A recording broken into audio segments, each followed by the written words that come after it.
Halo mahasiswa generasi berbakti. BCA mengajak kalian untuk menjadi bagian dari perubahan untuk negeri dengan ikutan generasi berbakti. Apa sih generasi berbakti? Generasi berbakti adalah suatu program berbasis call for proposal untuk kamu bisa melakukan kegiatan kuliah kerja nyata, pengabdian masyarakat, atau yang sejenis dengan itu. Proposal yang lulus seleksi akan mendapatkan dukungan berupa pendampingan, pendanaan, termasuk hadiah atau apresiasi untuk kelompok terbaik. Peserta harus memenuhi syarat dan ketentuan. Pertama, merupakan mahasiswa aktif dari perguruan tinggi yang diakui oleh Kemendikti-Saintek. Kedua, menyusun proposal secara berkelompok dengan jumlah anggota 8-12 orang. Tiga, pilih tema proposal serta lokasi sesuai yang telah ditentukan. Detailnya bisa kamu lihat di laman bca.id/generasi berbakti ya.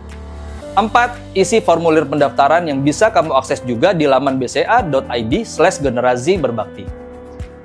Kapan harus kamu ajukan proposal ini? Jangan tunggu nanti-nanti, segera susun proposal bersama kelompok kamu. Pendaftaran paling lambat tanggal 30 April 2025. Pastikan kamu tidak melewatkan tenggat waktu itu ya. Selanjutnya, bagaimana sistematika proposal? Yuk kita bahas satu persatu. Proposal terdiri dari beberapa bagian. Bagian pertama adalah halaman identitas. Isi bagian ini dengan lengkap, mulai dari judul, tema, identitas anggota kelompok, dan dosen pembimbing. Pastikan semua informasi sudah sesuai. Kata pengantar dan abstrak. Kata pengantar berisi kalimat pembuka, tujuan penulisan proposal, dan ucapan terima kasih. Sedangkan abstrak berisi ringkasan dari isi proposal. Kalian dapat mengisi abstrak setelah selesai menyusun proposal, agar bagian ini mampu merangkum keseluruhan substansi proposal. Sekarang kita masuk ke bab 1 pendahuluan.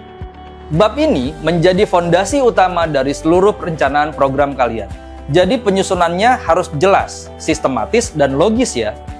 Di dalam bab 1 ini terdapat beberapa komponen penting, yakni latar belakang masalah, rumusan masalah, tujuan kegiatan, manfaat pengembangan, serta asumsi dan keterbatasan pengembangan. Pastikan setiap bagian disusun berdasarkan data yang relevan, referensi yang terpercaya, dan hasil observasi lapangan. Sekarang kita beralih ke bab 2, metode pelaksanaan. Dimulai dari gambaran umum lokasi, kalian dapat menguraikan profil dari desa binaan bakti BCA yang kalian pilih. Jelaskan kondisi sosial ekonomi serta potensi yang dimiliki oleh desa tersebut. Di bagian ini, profil desa sudah tersedia di laman bca.id/generasi berbakti. Lanjut ke bagian waktu pelaksanaan. Susunlah tabel rencana kegiatan mingguan dan pastikan timeline-nya realistis dan dapat dijalankan.